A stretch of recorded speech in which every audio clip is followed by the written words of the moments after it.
Okay, and people online, here's our crowd in person. Kristen and Vicky and Irene. Oh.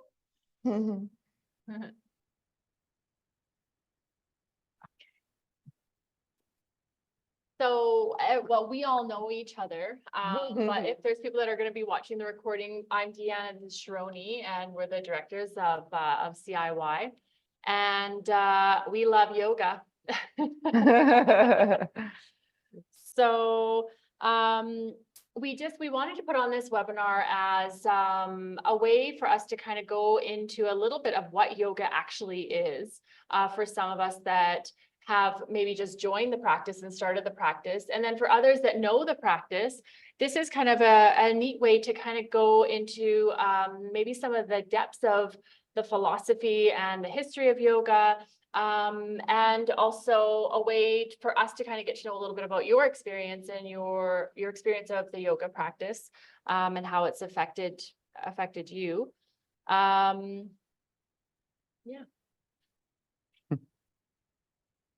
Hi, Joe.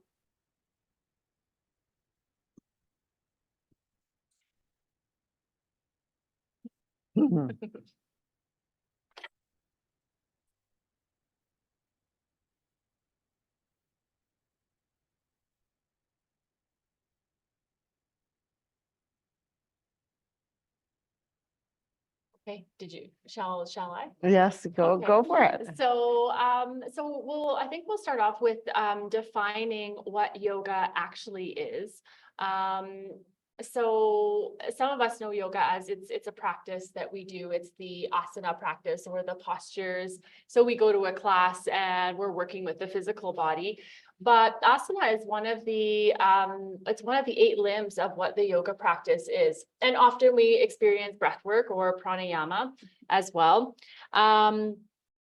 So it kind of goes beyond the physical postures, and the 8 limbs of yoga include the yamas and the niyamas. So those are the first 2 limbs, and these are ways that we can, ethical principles for us to take with us in the world, and then also ways that we can work with ourselves and kind of how we can bring the yoga practice into our daily living. Then we have asana and pranayama as the next 2 limbs.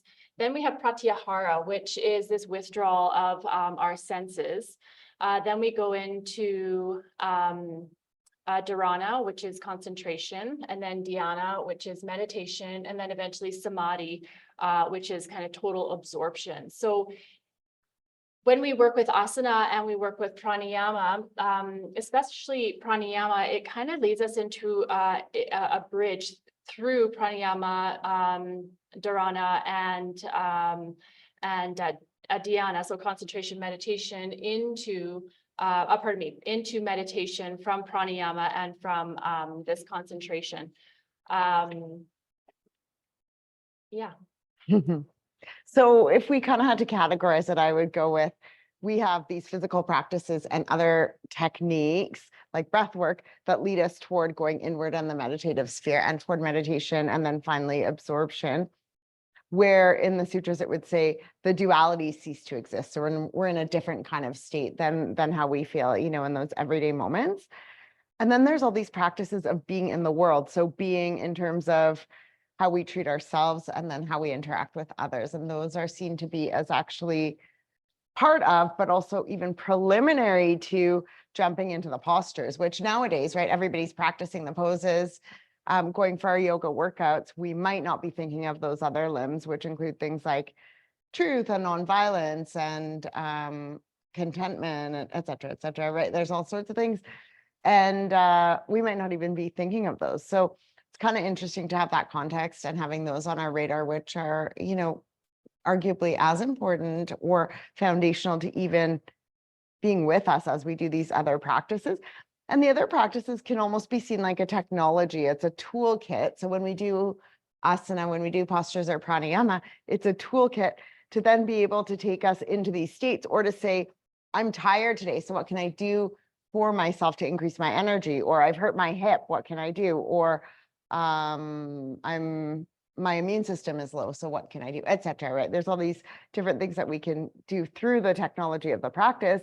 The sort of ultimate possibility through the practice is to quieten the mind and bring us into a different state, right? So that's one of the big things. And then how does that all loop back to the basics of how we are in the world? So when we're not on our mat or we're not doing a formal practice, how does that change who we are in the world? So that's another kind of context for this. And it kind of starts with the physical practice. And I kind of think of it as layers, it's like layers of an onion. You start with the physical, you start with kind of the outer layers so that you understand your body. And then as you understand your body, you start to tap into, you can go deeper into the layers. You can start to tap into your emotions. You can start to tap into the physiological, the psychological. And so this is also, it becomes a tool of how we understand how our physical body works, but then how we can also understand how the physical body is then connected to the physiological, is connected to the psychological, and how we can move the body in such ways and align the body in such ways that allows us to actually see that and feel that and experience that.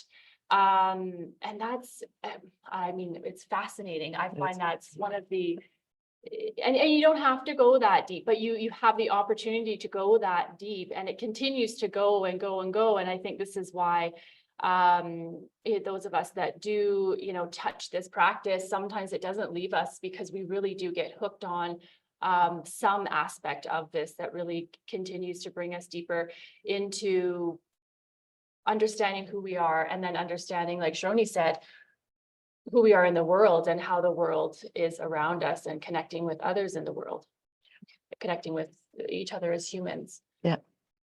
It makes me think of my favorite yoga t-shirt, which has a quote by Mr. Iyengar on it saying, where does the body end and the mind begin? Where does the mind end and the self begin? So it's kind of neat, as G says, from an experiential place to feel that connection to all those different layers a little bit more profoundly than we might at other times. And this is how, we talked, I think in the webinar title we use the word customize. And I think this is how we can start to customize the practice for our needs or for what our goals are, whether it be physical, whether it be spiritual, whether it be physiological. As we start to bring in this knowledge of the physical, and then we start to deepen this knowledge layer by layer, if we choose, we understand how we can utilize this practice. It becomes a tool for us to heal our bodies in different ways. It becomes a tool for, I think you mentioned, if we're feeling a little bit fatigued, or if we're menstruating for women, we can do different practices that can kind of help to alleviate some of the symptoms that we might be experiencing for menstruation, menopause, so you go into the hormonal system. So it's also a practice that's working with the systems within the body, the respiratory system. We're working with the physical body to open that area, that region up. And then we are working with the lungs, the diaphragm, as we're breathing, and that's creating, it's creating space in that area so we can breathe fuller, and we can receive the benefits from breathing better. Yeah. Yeah. I'd be curious to know, for the people who've been, who are newer to practice, and for those who've been practicing for a little while, if anyone wants to share what brought you to the practice, like what was your reason for starting, and then what's been your reason for staying, because those might not be the same thing, right? And it's really interesting to see that evolution. So if anyone feels open to share what brought them to yoga, I'd be curious to hear that. A lot of people come because they have injuries, pain, stress. Those are big reasons. Anyone want to share their reason for joining? Oh, I joined because Vicky, do you want to come out, come up here? Or you can just hold the mic. I can hold the mic. Mhm. So I've been practicing a different yoga, and I've learned that there's many different styles of yoga. And last year I was introduced by someone, my yoga teacher in India, to try this new studio out when I came back to Canada, which was Sharoni and Deanna's studio, and I came for the 8 days of yoga. And now that I'm back in Canada for a while, I have joined back up, and I'm learning the difference between the styles of yoga I was doing in India and the style I'm doing back here. And I'm really, really enjoying it and learning how to use the props and adapt myself and also students when I'm teaching too. Thank you. Yeah, thanks, Yeah. Vicki. Okay. Anyone else want to share? Okay, I will. Okay. All right, Rose. Rose, I'm going to spotlight you for a sec if you don't mind. Okay, Okay, go ahead. so I was doing Tai Chi for a number of years. And first of all, I got in that because of the martial art aspect, but then it was like, oh, but then the spiritual aspect attracted me of it, that moving meditation. But then I found it started bothering my knees being in that semi-crouch position. So it's like, okay, so what, looking around, it's like, okay, yoga. So that was how I got into it. And it's kept me here just because there's so many, I mean, on the physical level, how it's helped prevent me from help my knees. What other things has it helped me? Migraine headaches. I mean, I guess we could all go on the things that it has helped me with on the physical level. And I find that if I don't do it, there's mentally and I don't know, spiritual, but anyway, mentally, there's some aspect that it's like, oh, I missed it. You know, the inversions. It's like, oh man, I got to do my inversion. Totally. So there, that aspect of the physiological part. Rose, I have a question for you. So you were like, when you saw the title of this webinar, you saw this customization piece. And Yeah. I'm curious about at this point now, so you said you're about 20 years in, what are the things, if you don't mind sharing, you're curious about in your own practice at this point? If you had any, let's say, needs or goals or consideration based on where you are right now in your life. Okay, so I'm 65. Yeah, and my knees are, especially one knee is giving me is quite arthritic. So I've been doing what is that Smith book? Big book, big picture book. Oh, what's her name? Smith, I think is her last name. Anyway, she had a specific practice for hamstrings. Okay. So I've been doing that practice for a while, and I find, yes, if I do that, then my knees don't bother me for a few days, right? Yeah. Yeah. So Yeah. that, Cool. Yeah. so that aspect. And what was it? Do you want to know what? Yeah, Sorry. just basically what your orientation is for your practice right now. Like if you have any goals or needs that you're Right. meeting at this stage in your practice, in your life, etc. Right. So otherwise, it's just to keep doing it because it makes me feel good. And but I'm finding that at my age, like I struggle with the handstand and the shoulder stand, and so I feel like I don't really want to have to work that hard at that. I feel like, you know, maybe going back to like a level 1 and knowing where I could push myself within that, but still, and then augmenting myself by doing you know, a shoulder stand or a headstand. I do it with 2 stools or Mhm. rope wall as well. So those kind of things I've been Yep. with. Cool. Thank you. Yeah, thanks, Rose. Okay. Yeah, I think it's interesting to consider one of the ways we can customize is depending on kind of our life stage, right? And so, you know, we might be really ambitious at different times and want to do all these difficult asanas, and then other aspects of the practice might be important, like maybe we are doing more breath work and or supported practice, or maybe we are doing something for our knees, or we're really, really interested in those yamas and niyamas, those kind of principles of living well, and that becomes really important to us. So I think there's times where, you know, certain pieces of these things might stand out more for us, and then we can build our practices according to that. Yeah, do you want to talk a little bit more about the customization, like what reflections you have on the different ways we can make this practice really relevant to us at different times? Well, there's been, I've kind of been exploring like the circadian rhythm, and then how the rhythm of the day, how the practice, we can kind of pair the practice up with the rhythm of the day. And in a way, I feel like that there is a bit of customization there, because we practice I find practicing different things at certain times of the day for different reasons. A morning practice, we want to go into more openings because the body's different. So there's just logical reasons as to why you would do that. Also a little bit quieter at the beginning in morning practice because the senses, they're asleep. So we want to be gentle with the senses, gentle with the nervous system. But then there is a point, I think, in the morning where we can pep it up a little bit so that we feel a little bit of vibrancy to begin our days.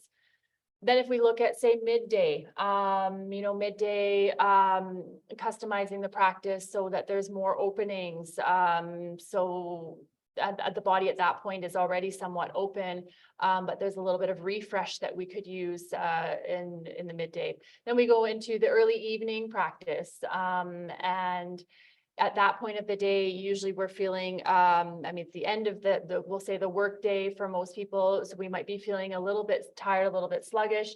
So kind of getting a little bit peppier and then winding down for the evening. And then for evening practice, then going into a very, very quiet practice to kind of prepare us for sleep, prepare the nerves. So in that way, when I look at the day, there's different ways we can customize the practice throughout the day. Then, of course, there's bringing in all of the different props that we've seen, and not just this Iyengar style of yoga, but in many other styles of yoga.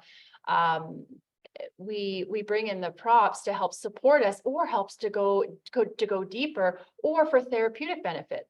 So I think those are kind of some of the basics of how we can customize the practice.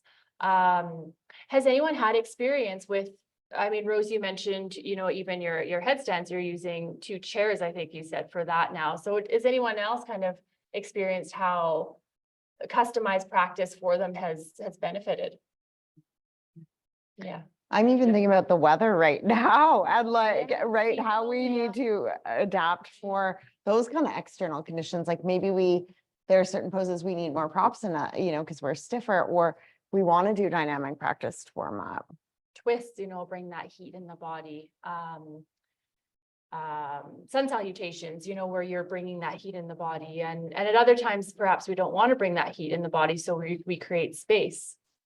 Rose, did you want to add in something? Okay, let's I think you're still muted, so.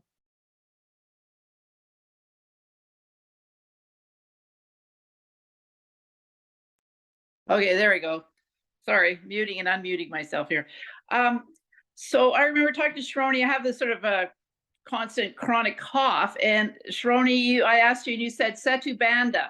So I was just wondering, is there a certain time of day you're talking about that would be most productive to do the Setu Bandha to help open the chest for the cough? Because it does help. Yeah, Setu Bandha, I would say you can do any time of day. It's kind of in that shoulder stand series, so it's a bit more quietening. And so in terms of actually in your practice, you probably want it toward the end of your practice, because it's one of those more closing poses. So you wouldn't want to do it let's say before headstand for the most part, that sort of thing. Right. And for some people with coughs, being supine like that just makes them cough more. So it really depends, but if it's working for you, then that's really good. Right. Sometimes they need to do other things, but yeah, that's cool that's working out. It's kind of like we have all these tools, and the more we learn about yoga, the more we figure out which tool to pull out when and how, right? And that's why it's always good to touch in with your colleagues or your teachers or other people who've been practicing to say, how does this work for you? Because there's lots, a big knowledge base, right? And we can start to figure out, and we learn a lot from our own practice as well. So as we start to come to class, which is one learning environment, and then we can do our own personal practice as well, we just continue to build on the knowledge. And then the knowledge gives us more finesse around how we're using our toolbox, basically. Yeah, and there's even connections with the body parts, right? How you're pressing into your inner foot, and you're working on the inner line of the leg. Why are we working on the inner line of the leg? There's support for the abdomen, and there's support for the back. So it's understanding all these things, and when those light bulbs come on and you start to understand how these things connect, this is where you you can develop a home practice, and you can use this practice to really, well, you can customize the practice to to your needs, kind of what we've been chatting about. So there's all sorts of things. I mean, there's props, there's the way that the body parts connect, there's the way that the physical movements connect to the physiological, and then the psychological. Yeah, and there's so much to learn, and you can kind of choose where you want to go and where you want to stop, and at different times of your life. Like, it's a lifelong practice as well. I think that's one of the things that also really appeals to people, is that you can get cardio, you can get your strength, you can get your really like strong practice in, especially for the younger practitioners. Typically there's a little bit of that strength and that cardio piece and the physicality piece. And then as we start to move into different stages of our life, we may require something different. Perhaps we go through surgery, and we need to, there's things that we need to do in order to support the body so that the healing process becomes easier. So there's things for that. And then as we kind of go into the later stages of our lives, as Janet, she doesn't want to do any jumpings. Not just in your class, in anyone's class. Hey, Janet. And fair enough, right? The It's the protest. stiff hips. It's the stiff hips. My hips are tight. I have Black people's hips, tight hips. Yeah, and that's the other interesting thing, actually, Janet, on that note. It's like jumpings might be an awesome practice for you, depending on where your body's at, your life stage, all these different things, or it might be a terrible decision for your body and your practice, right? Seriously. And so it's not that one size does fit all. Different practices suit different people at different times. And so, for example, let's say for women, if you're menstruating, we change our practice because it's not recommended to be upside down, for example, amongst other things, or do abdominal poses, etc. So we look at like our physical and physiological requirements. If you have joint issues, jumping might not be helpful, right? Or it might be helpful in certain scenarios as well. Like, for example, that weight bearing on the bones can be really good for our bone density over time. And, so there's all sorts of considerations. I wanted to say as well, like, just kind of reflecting on what we've talked about so far. We're doing, Dee's teaching this course coming up. And at first we called it a beginner's course because we thought, how can we, share the work? Because people, when they first come in, they might be intimidated by all sorts of things, right? Coming into the practice, it's a bit unknown. And then it evolved, and we started to think about, what really matters in this practice. And it is this really understanding the breadth of what yoga touches, and then how we can customize the practice. So those are two big things in our experience. And I wanted to share that I think whether we're beginners or experienced students, that taking a moment to step back, like coming to the practice is 99% of the way. There's actually a really nice quote from Mr. Engar that says, the practice is 99% and theory is 1%. And my teacher would say, if you don't have the roadmap, if you don't have that 1%, you don't really know where you're going. So I think it's very appropriate to step back every so often and say, where am I at? And what would I like to do with this toolbox? Like, because there's so much we can tackle, right? What aspects of yama and niyama are important to me, or really want to dive into pranayama, or I really want to heal my knee, et cetera, et cetera.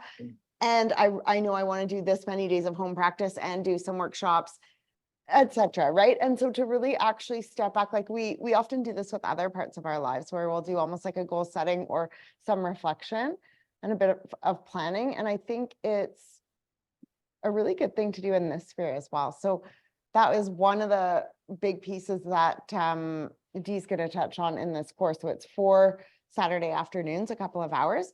And I recommend that whether you come to the course or not, it's just to take that time, because a lot of us have been practicing long enough that we know enough, we can step back and say, what do I want to work on? Or do it in collaboration with, your colleagues, your teachers, et cetera, and actually look at, where would I like to go with all of this? Mm-hmm. I think, bringing in that beginner's mind, kind of again, like, why am I here? Why did I choose yoga? Or as Jawahar say, yoga chose you. Yeah. Right. Some of it, Jawahar Bangar is one of the senior teachers. We often bring in to do host workshops. And yeah, so he often says that yoga chooses us. And Yeah.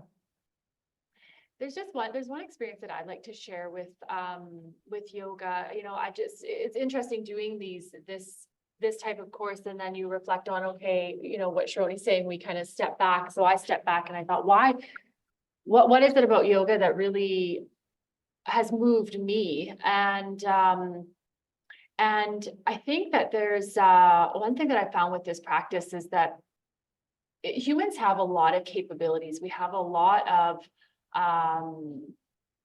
I think we have a lot of, I'll say power within us that we don't often tap into, or we don't often know, or we don't understand. And I think that with the practice, because of us getting to know ourselves on these deeper levels, physical, and then kind of going deeper if we choose, we start to understand that we do have these this capability inside of us that can help us go further and to help us kind of experience life, daily life in a different way. And it starts out very, very small. I remember, you know, not being able to touch my toes is a very basic example, but then continuing to practice and continuing to just go forward, lo and behold, I can touch my toes. And it's something that's simple, yet it's something that really showed me that this is what this practice can offer, is kind of not a push, but like an exploration into how you can actually go a bit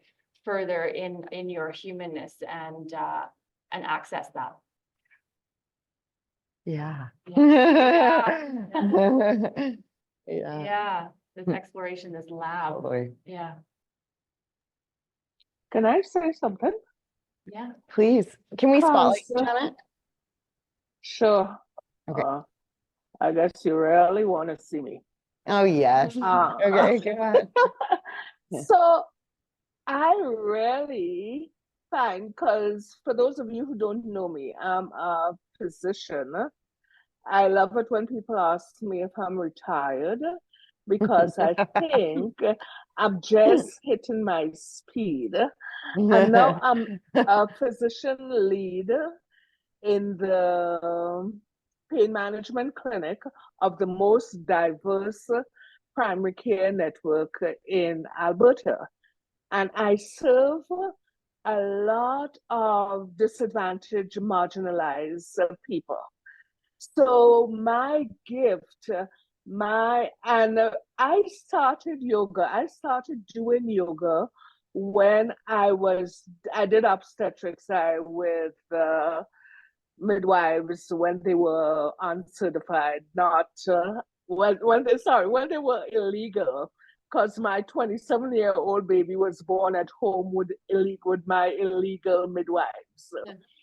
And I remember coming to yoga, and I still vividly remember the day when I was at that point in time, the yoga studio, and the yoga studio had started this yoga for pregnancy on my request, because I recognized how important, as Deanna was saying, breath and presence and being one with yourself was to birth in.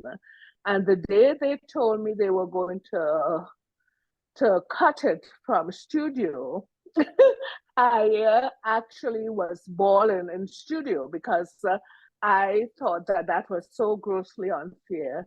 And then the head of the studio told me that I need to take restorative yoga to calm down. Well, anyhow, I have developed this and Iyengar yoga more than other yogas, because obviously I've done the whole gamut.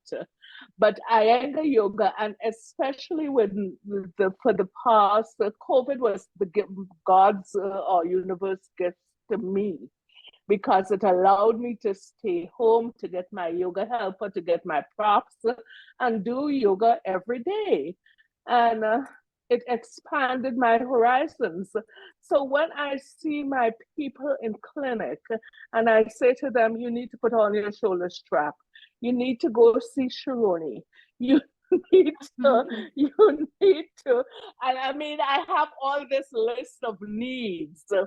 So I bring what I've learned because I'm very experiential too. Because Deanna would say, "Oh, just do this," and I think, "Oh no, I can do this better. I can get this hip to move by doing something differently." So it's the exploration that it brings to your life experience and being one with you that I am forever grateful for. And I am forever grateful to Deanna and Sharoni and CIY for being so close to me and my heart and allowing me to be expressive, allowing me to find yourself, because that's what we do in yoga, to find ourselves, Yeah. to explore. And Janet, sorry, Gigi, do you want to say? No, yeah, Oh, I was just gonna say, like, you really made me reflect on this community piece as well. As much as we're going inward, to be able to practice together and work together is hugely significant. I think a lot of people are lacking communities in different ways these days, and so that just, Janet, you really made me think about that, and you know how blessed we all feel to kind of have each other to practice together with. It's pretty cool. Yeah, very special. Yeah. What were you gonna say, Dee? Well, Janet always taps into this, how yoga kind of brings us back to ourselves, and it really, it really does. It does. We're very much in the world as humans. We're in the world. There's a lot of external that's around us, and we can all feel that and experience that when we start to close the eyes or we start to go inwards. And whether you realize it or not, sometimes it's happening even when we're doing standing poses, right? Where we are exerting ourselves, or there's a strong practice, but you're not thinking about anything else, guaranteed, besides being in that pose. Yeah. And this is where this meditation and action phrase comes from as well, because you're so inside of yourself. And to have that opportunity to do that, for an hour to an hour and a half, whether it's daily or weekly or whatever, that's a huge gift that not everyone has that opportunity to experience that. And I think that's something that I never realized before when I first started practicing, and now I see it, and I see it in students, and I see it in my practice, and you see that, and you see, and even the faces that come when you're doing something really difficult. That's good, because you know that they're actually really like, what is happening in my body right now? What is going on? So it is a way that we can kind of tap into those deeper layers of ourselves. And it's almost like an undoing, like we're getting back to that kind of innocence or that purity of when we're children, but yet with wisdom and with maturity and all of these other beautiful things of this knowledge that we've acquired since being born.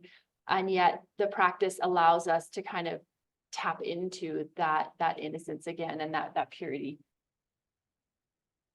Anyone have anything, like any questions or anything that they wanted to share so far? Thoughts, questions, reflections? I mean, everyone here has come here for a reason. What intrigued you about attending this webinar, or why yoga for you, if anyone wants to share? Well, I've been here Just hang on. Sorry, you have like, okay.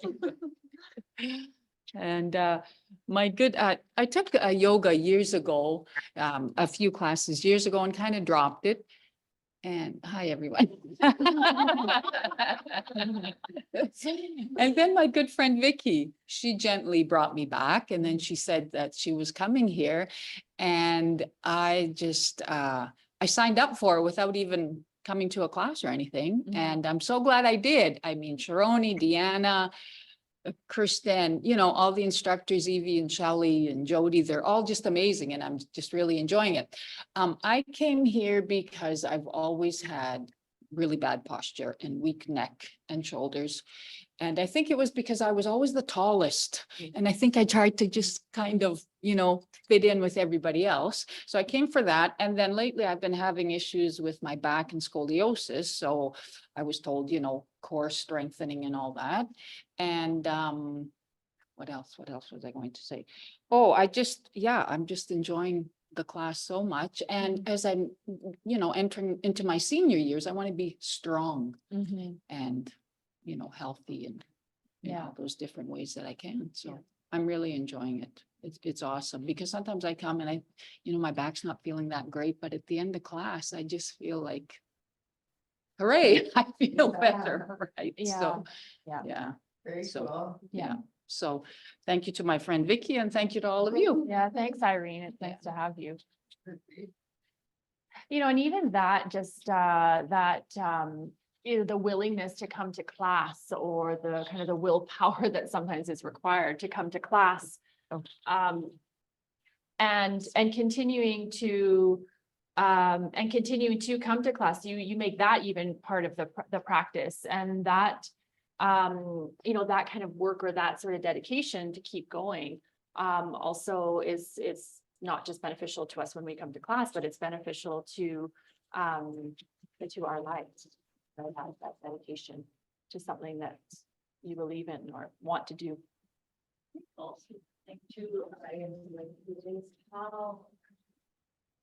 How coming to the classes too, as I'm aging, is showing me how I can adapt the pose, and take it a little deeper. Yeah. Because I think as we age, sometimes we push back a little bit, because maybe we're afraid to go a little further.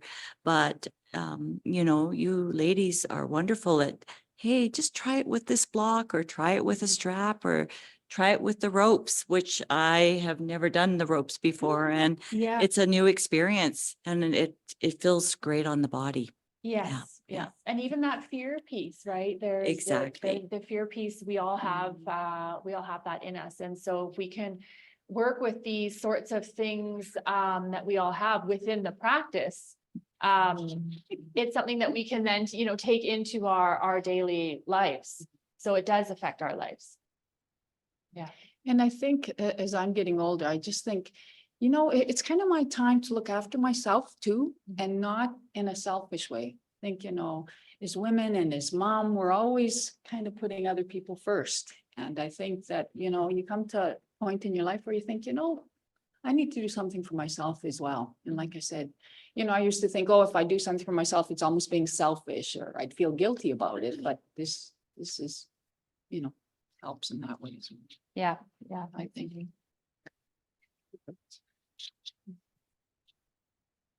Anything else? Anyone else want to share? Oops. Any other questions that anyone has? This course that you're going to offer, Deanna, do you think you could maybe just elaborate on it a bit more of the 4-week weekend program on beginner yoga or custom yoga Yeah. that you're going to be offering? So a lot of Thank you. this, what we've discussed in this webinar, we're going to be taking that into a kind of a practical or practice exploration. So we'll be looking at the practice and then looking at some of these sort of theoretical concepts that we've been talking about, looking at ways that we can customize based on whoever's in the course, like based on what their needs are. And then how we can also how we can kind of start to take ownership of our own practice and our own sort of way of practicing and why. And I think that is kind of what I'm really hoping that people can get out of it is looking at what I need for my life, for my body, et cetera, whatever it is that your goal is, and then how I can take this practice and how I can take different aspects of the practice that we've touched on today and actually create something for my life. And whether you do that with coming to class, whether you're doing that on your own, whether you're doing both, whether you're taking, whether there's workshops or there's retreats that you can incorporate in. I mean, all of these things are tools. And so this is a bit of like a bridge and a stepping stone so that you understand what you do need or want to bring in. And I think it's important to have, so when you come to class, you just come to class as a student, right? And there's learning and there's practice and all of that, which is great, but we don't have this time to have conversations. So kind of this brainstorming piece, for example, sharing what are the principles of sequencing a practice? You know, many of us practitioners, we might not know that. And for example, when to do setu bandha, et cetera, right? Like those kinds of things where we have the time and the format that we can work through that sort of stuff. So there definitely will be practice, but it's a course in the sense that the learning piece is there, time for conversation and brainstorming and going through the principles that'll help us, you know, put these sorts of things into practice. So that was kind of our thought when we created this. Yeah. Yeah, you're welcome. Okay.